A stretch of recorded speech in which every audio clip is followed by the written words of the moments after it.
Top 8 de ce qu'il faut faire après avoir passé l'entretien Campus France. Vous avez passé l'entretien Campus France, il est important de regarder cette vidéo jusqu'à la fin car je vais vous donner les conseils qui vont vous aider pour votre recherche de visa et aussi ce que vous devez faire après avoir passé l'entretien Campus France. Après avoir passé votre entretien Campus France, il est important de rester concentré même si vous n'avez pas encore les acceptations.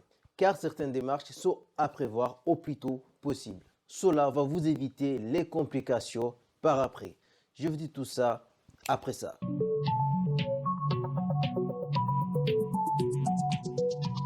Conseil numéro 1. Consulter régulièrement ton compte Campus France. Conseil numéro 2. Être patient pour les réponses des établissements. Même si vous avez reçu 5 ou 6 refus, peut-être la 7e sera la bonne. Conseil numéro 3, c'est se renseigner sur les démarches de visa. Les gars, il faut s'y prendre plus tôt possible. J'espère que ça vous a donné une leçon lors de la première étape. Il est important de chercher vos dossiers au plus tôt possible. Connaître les différents documents qui sont demandés pour le visa. Cela va vous éviter beaucoup de retard et beaucoup de stress. Conseil numéro 4, c'est de réunir toutes les pièces demandées et de vous rassurer qu'ils sont conformes avant de prendre un rendez-vous.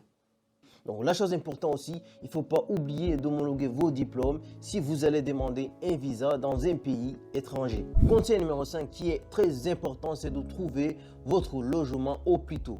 Donc renseignez-vous comment on trouve un logement en France. Que ce soit un logement chez un particulier ou chez le Crous. Commencez à vous renseigner dans les différentes villes où vous avez demandé les établissements. Mais aussi, je voulais rajouter que il est préférable de présenter une attestation d'hébergement qu'une réservation d'hôtel. Donc, je vous conseille à avoir une attestation d'hébergement qu'une réservation d'hôtel. Conseil numéro 6, c'est de se rassurer que vous avez un compte bloqué de 7 500 € qu'on vous demande, ou d'avoir un bon garant.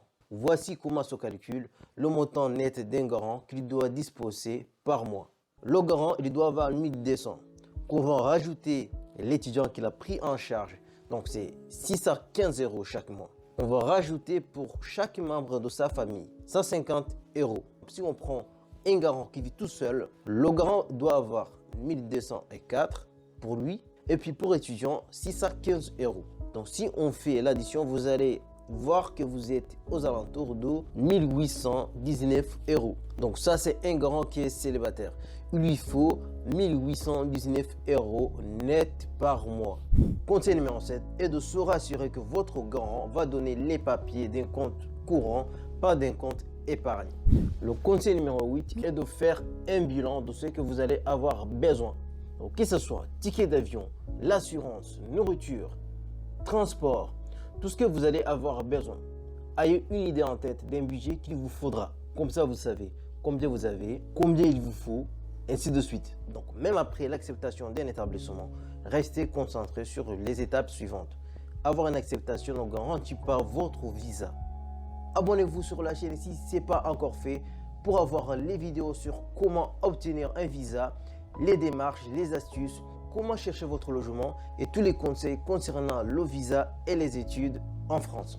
J'espère que cette vidéo vous a été utile. Merci d'avoir regardé la vidéo et je vous conseille de mettre en pratique les conseils et de prendre note. Je vous donne rendez-vous dans les prochaines vidéos. À très bientôt.